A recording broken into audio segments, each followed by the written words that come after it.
नमस्कार मित्रों, खेल और खिलाड़ियों की आवाज़ खेल पथ में आपका हार्दिक स्वागत है। दोस्तों, उत्तर प्रदेश में खेलों की व्यवस्थाएं चरमरा गई हैं। इन व्यवस्थाओं में सुधार होने की बजाय खेल निदेशालय पिछले 14 महीने में 450 प्रशिक्षकों की नियुक्ति करने में भी सफल नहीं हो सका है। तारीख दर तारीख बढ़ती जा रही हैं। जिन कंपनियों को प्रशिक्षकों की नियुक्ति का जिम्मा दिया गया था वह भी असहाय हैं और उनकी भी समझ में नहीं आ रहा कि वह प्रशिक्षकों की नियुक्ति आखिर कैसे करें। दरअसल हमारे देश में शासकीय तंत्र ठेका प्रथा के माध्यम से कर्मचारियों की भर्ती में विशेष दिलचस्पी ले रहा है। इसकी मुख्य वजह ठेकेदारों और शासकीय खेल तंत्र के कुछ अधिकारियों के बीच भ्रष्टाचार का परवान चढ़ना है। उत्तर प्रदेश के मामले में भी ऐसा ही हुआ है। जिन 2 कंपनियों को प्रशिक्षकों की नियुक्ति के लिए अनुबंधित किया गया था, नियमतः उन कंपनियों के अनुबंध अब तक समाप्त हो जाने चाहिए। हम आपको बता दें कि खेल निदेशालय उत्तर प्रदेश और ठेकेदारों के बीच सितंबर 2020 में अनुबंध हुआ था।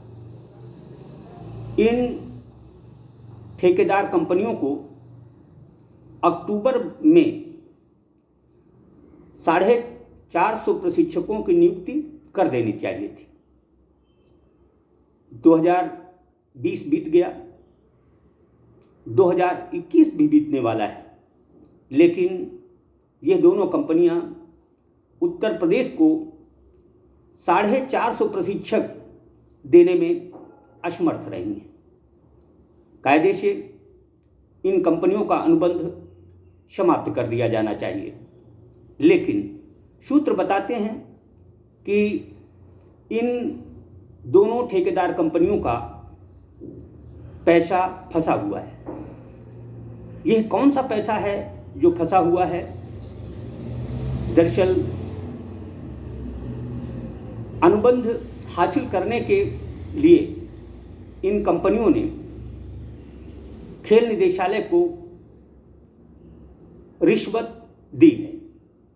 यही वजह है कि लगातार असफलता के बावजूद खेल निदेशालय इनके अनुबंध को जारी रखे हुए है।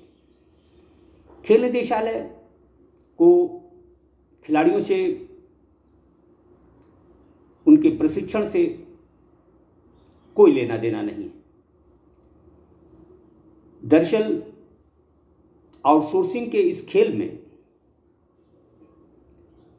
पूरी तरह से सरकार का ही नुकसान है। हम आपको बता दें कि अब तक जितने प्रशिक्षक आउटसोर्सिंग के माध्यम से भर्ती हुए हैं उन्हें खेल निदेशालय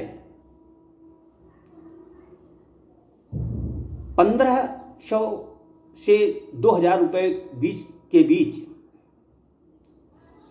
इन कंपनियों को सर्विस चार्ज देता है। उत्तर प्रदेश में 3 तरह के प्रशिक्षकों की नियुक्ति का प्रावधान है। इनमें कुछ प्रशिक्षकों को 20,000, कुछ को 25,000 और किसी को 30,000 रुपये मानदेय देने का प्रावधान है। अब आप ही बताएं कि जब सारे नियम खेल निदेशालय जिस समय अंशकालिक खेल प्रशिक्षकों की नियुक्ति करता था वही हैं, ऐसे में ठेका प्रथा से प्रशिक्षकों को नियुक्त किए जाने का आखिर प्रदेश को और खेल निदेशालय को क्या लाभ है? बेहतर होता यह पैसा प्रशिक्षकों को मानदेय में बढ़ाकर दिया जाता। इससे न केवल प्रशिक्षकों में खुशी होती, बल्कि उनको ये लगता कि खेल निदेशालय उनके हित में कोई निर्णय ले रहा है। दरअसल सिर्फ प्रशिक्षकों को परेशान करना, खेल गतिविधियों को सुचारू रूप से संचालित न कर पाना, स्पोर्ट्स कॉलेजों का बंद होना, आवासीय खेल छात्रावासों का 2 साल में भी न खुलना, ये सब उत्तर प्रदेश खेल निदेशालय की नाकामी के उदाहरण हैं। लाख अव्यवस्थाओं के बावजूद उत्तर प्रदेश सरकार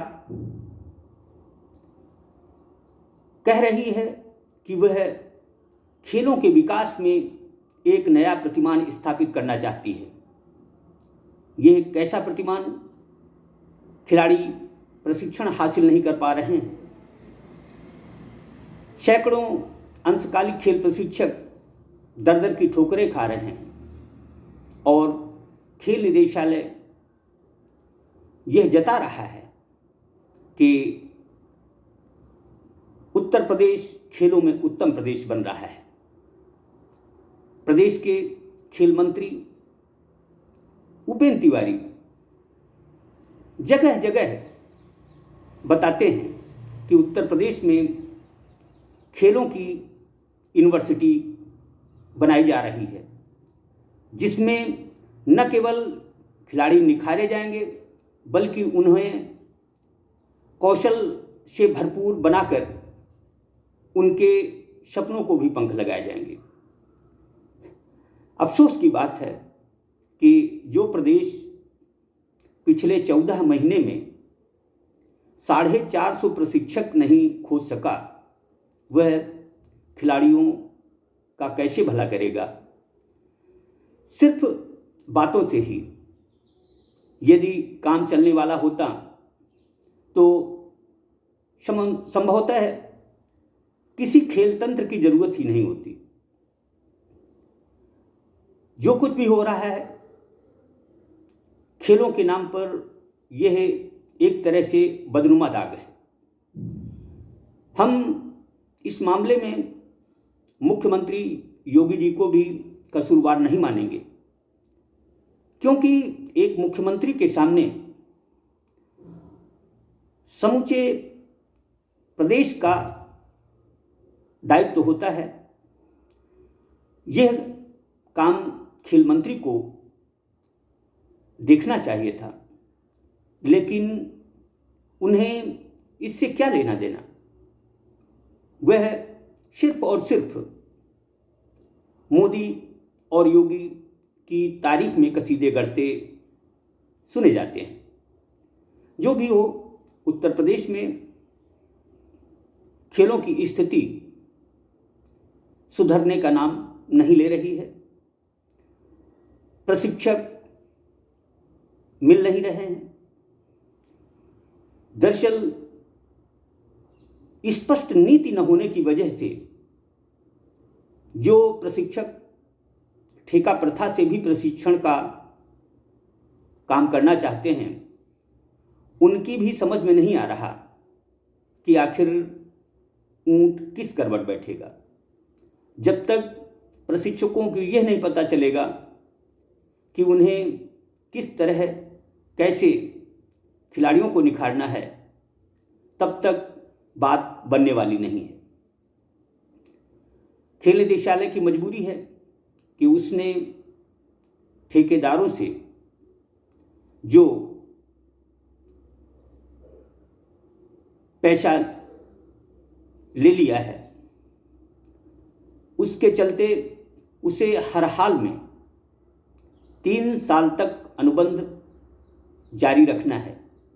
खेल हों प्रशिक्षक आए, खिलाड़ियों को प्रशिक्षण मिले या न मिले, उससे खेल निदेशालय को कोई लेना देना नहीं है। राजा खुश है, इस बात से खुश है कि उसी की प्रजा में अन्याय के खिलाफ आवाज़ उठाने की हिम्मत नहीं है। तो क्या उत्तर प्रदेश खेलों में इसी तरह उत्तम प्रदेश बनेगा? यह सोचने विचारने की बात है। जय हिंद, जय भारत।